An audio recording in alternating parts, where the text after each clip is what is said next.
राम राम जी।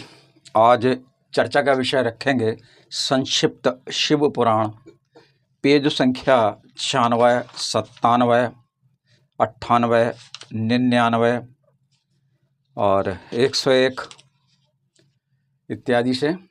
तो सबसे पहले शिव नाम जप के बारे में बहुत ही संक्षिप्त, ये तो संक्षिप्त शिव पुराण वैसे ही है, हम इसको और थोड़ा सा संक्षिप्त करते हैं। शिव नाम जप में इसमें ऋषि बोले, महाभाग व्यास शिष्य सूत जी, आपको नमस्कार है। अब आप उस परम उत्तम भस्म महात्म का वर्णन करिए। भस्म महात्म, रुद्राक्ष महात्म और नाम महात्म।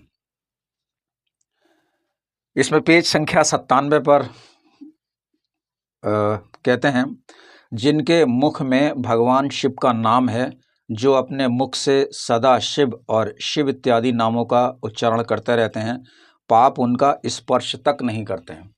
ये उनका कहना है।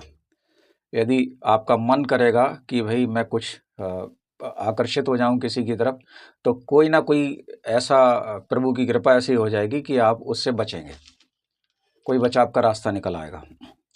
अब इसमें चाहे आपका मन हट जाए, चाहे सामने वाले पक्ष को गुस्सा आ जाए, क्रोध आ जाए, कोई ना कोई ऐसी चीज हो जाएगी जिससे कि आप उससे बच जाएंगे। हे श्री शिव, आपको नमस्कार है, ऐसा बोलिए। मंत्र है श्री शिवाय नमस्तुभ्यम, मतलब आपको नमस्कार, श्री शिवाय नमस्तुभ्यम ये बोलना है। ऐसी बात जब मुख से निकलती है तब वो मुख समस्त पापों का विनाश करने वाला पावन तीर्थ बन जाता है। श्री शिवाय नमस्तुभ्यम ऐसा बोलना है। ये पेज संख्या 97 पर है संक्षिप्त शिव पुराण में।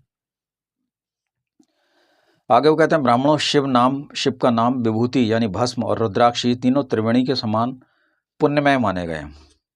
भगवान शिव के नाम से जितने पाप नष्ट होते हैं, उतने पाप मनुष्य इस भूतल पर कर भी नहीं पाएंगे, ये उनका कहना है। लेकिन इसका उत्तर ये नहीं है कि आप उसको पाप में ही लग जाओ कि भाई हम ढेर सारे पाप करें फिर शिव नाम जपें। जो जानबूझकर पाप किए जाते हैं उनका कोई मोक्ष नहीं है। जो भूलवश हो जाते हैं केवल उन्हीं का ही प्रायश्चित है। जानबूझकर किए गए पाप जो हैं वो, जैसे आपको लग रहा है कि मैं ये गलत कर रहा हूँ, जैसे आपको लग रहा है कि मैं चोरी कर रहा हूँ, ये गलत है, तो उसकी माफ़ी नहीं है। जैसे कोई कसाई गाय को काट रहा है, उसको लग रहा है कि मैं ये गलत कर रहा हूँ, तो फिर उसका कहीं भी प्रायश्चित नहीं है। जिन महात्माओं के मन में शिव नाम के प्रति बड़ी भारी भक्ति है, ऐसे लोगों को सहसा और सर्वथा मुक्ति होती है। मुक्ति का मतलब उनका पुनर्जन्म नहीं होता। फिर अब बात करते हैं भस्म के बारे में। जले हुए गोबर से प्रकट होने वाला भस्म आग्नेय कहलाता है। यहाँ पर गाय के गोबर का मतलब है, यानी देसी गाय के गोबर से। अग्निहोत्र से उत्पन्न हुए भस्म को भी मनीषी पुरुषों को संग्रह करना चाहिए। जैसे आप कोई हवन कर रहे हैं, हवन करने के उपरांत बीच में जो सफ़ेद रंग की भस्म होती है, मनीषी का मतलब विद्वान, उनको भस्म का संग्रह करना चाहिए, वो लगाना चाहिए। अन्य यज्ञ से प्रकट हुआ भस्म भी त्रिपुंड धारण करने के काम में आ सकता है। जैसे जो यज्ञ होता है उसमें से जो भी भस्म आप संग्रह करें वो त्रिपुंड लगाने के काम में आ सकता है, ये उनका कहने का है। मस्तक, दोनों भुजाएं, हृदय और नाभि, इन 5 स्थानों को भस्म बेता पुरुषों ने भस्म धारण करने के योग्य बताया। ये पूरे पेज में से मैं 3 या 4 लाइनें ही पढ़ रहा हूँ। जिनको ऐसा लगता है कि मुझे पूरा पेज पढ़ना चाहिए, वो भाई संक्षिप्त शिव पुराण गीता प्रेस का खरीदें और बहुत धैर्य के साथ धीरे धीरे पूरा पेज पढ़ें। हम तो केवल आपकी अभिरुचि जागृत हो जाए इसलिए जो खास लाइनें वही सुना रहे हैं। पेज संख्या 101 पर रुद्राक्ष धारण की महिमा है। रुद्राक्ष के दर्शन से, सूत जी कहते हैं, रुद्राक्ष के दर्शन से, स्पर्श से और उस पर जप करने से वो समस्त पापों का अपहरण करने वाला माना गया है। यानी उससे जो ऐसे पाप जो आपने भूलवश किए हुए हैं वो पाप खत्म हो जाते हैं धीरे धीरे।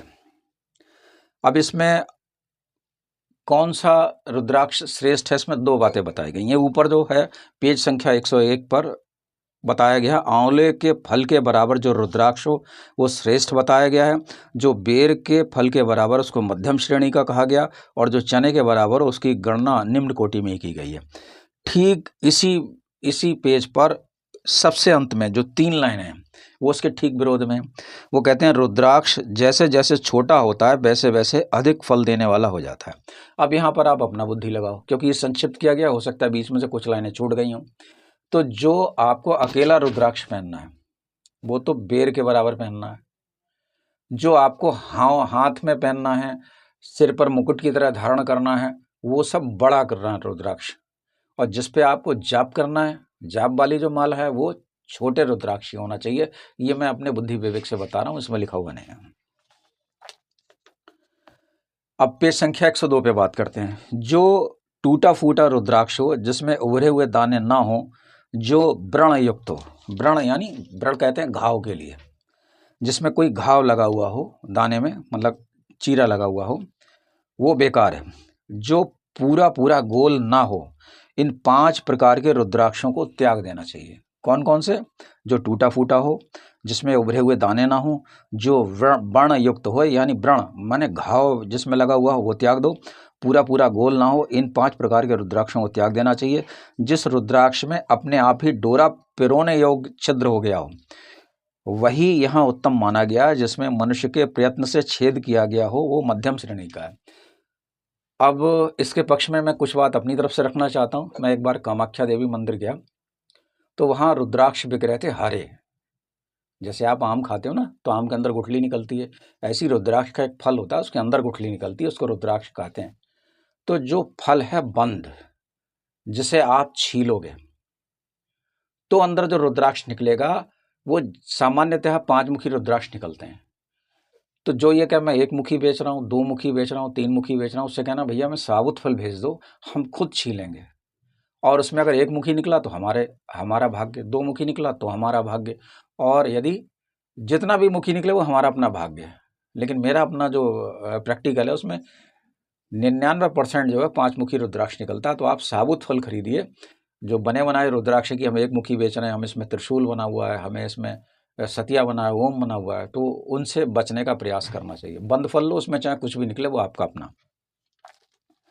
अब ये कहाँ मिलेगा? ये मिलेगा कामाख्या देवी मंदिर के आसपास। हो सकता है नेपाल में भी हो, नेपाल में बहुत होते हैं, लेकिन मैं कभी नेपाल नहीं गया। कह रहे हैं मूल मंत्र नमः शिवाय से ही समस्त रुद्राक्षों को धारण करे। रुद्राक्षधारी पुरुष अपने खान पान में मदिरा यानी शराब ना पिए, मांस ना खाए, लहसुन ना खाए, प्याज ना खाए। लहसुन प्याज को क्यों कहा गया? ये उत्तेजक है। जब आप ये खाते पीते हैं तो आपके अंदर उत्तेजना बढ़ जाती है, उत्तेजना बढ़ेगी तो क्रोध बढ़ेगा, क्रोध से पाप होगा। सहीजन ना खाओ, लिसोड़ा ना खाओ, आदि को त्याग दो इनको। श्वेत रुद्राक्ष केवल ब्राह्मण को ही धारण करना चाहिए। हमने तो श्वेत रुद्राक्ष देखा नहीं है, हो सकता हो गहरे लाल रंग का रुद्राक्ष क्षत्रियों के लिए हितकर बताया गया। हमने लाल और पीले ही रुद्राक्ष देखे हैं। पहले आंवले के बराबर और फिर उससे भी छोटे रुद्राक्ष धारण करें, यानी पहले आंवले के बराबर रुद्राक्ष धारण करो। अब यहाँ देखो क्लियर बात हो गई। उसके बाद फिर छोटे रुद्राक्ष धारण करो। रुद्राक्ष मेरा मंगलमय लिंग विग्रह है, वो अंततो गोत्वा चने के बराबर लघुतर होता है। सूक्ष्म रुद्राक्ष को ही सदा प्रशस्त माना गया। यहाँ देखो इन्होंने क्लियर कर दिया, बिल्कुल स्पष्ट कहा है कि जो जितना छोटा रुद्राक्ष होगा, जो चने बराबर होगा, वही बढ़िया है। जहाँ रुद्राक्ष की पूजा होती है वहाँ से लक्ष्मी दूर नहीं जाती। रुद्राक्ष को लोग श्रृंगार की तरह पहन लेते हैं, पूजा नहीं करते रुद्राक्ष की लोग। तो जहाँ रुद्राक्ष की पूजा होती है वहाँ से लक्ष्मी कभी दूर नहीं जाती, उस स्थान के सारे उपद्रव नष्ट हो जाते हैं, वहाँ रहने वाले लोगों की संपूर्ण कामनाएं पूर्ण होती हैं। तो अगर किसी को ऐसा लग रहा है कि उसका माइंड ठीक से काम नहीं कर रहा है, उसके अंदर अशांति है, तो उसको रुद्राक्ष जरूर धारण करना चाहिए। 5 मुखी रुद्राक्ष सामान्यतः जब बाजार में मिलते हैं और वो लगभग ठीक ही होते होंगे। 5 मुख वाला रुद्राक्ष साक्षात काल अग्नि रुद्र रूप है। वो सब कुछ करने में समर्थ है, सबको मुक्ति देने वाला है तथा संपूर्ण मनोवांछित फल प्रदान करने वाला है। अब ऐसा नहीं आपने आशा कर ली कि भैया मेरे 2 हवाई जहाज हो जाएं, लेकिन उसके लिए कर्म तो करोगे ना। तो इच्छा के साथ साथ कर्म भी यहाँ करना होता है। रुद्राक्ष समस्त पापों को दूर कर देता है। रुद्राक्ष के 14 भेद बताए गए हैं और तुम उन रुद्राक्षों को धारण करने हेतु मंत्रों को प्रसन्नता पूर्वक सुनो।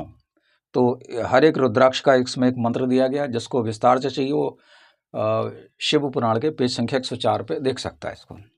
रुद्राक्ष की माला धारण करने वाले पुरुष को देखकर भूत, प्रेत, पिशाच, डाकनी, शाकनी तथा अन्य द्रोहकारी राक्षस आदि होते हैं, वे सब के सब दूर भाग जाते हैं। तो हमने आपको ये संक्षिप्त शिव पुराण से नाम की महिमा, भस्म धारण और रुद्राक्ष के बारे में बताया। हरिओम। मैं पंडित राकेश पांडे, बरेली, उत्तर प्रदेश, भारत। पुनः एक बार हरिओम।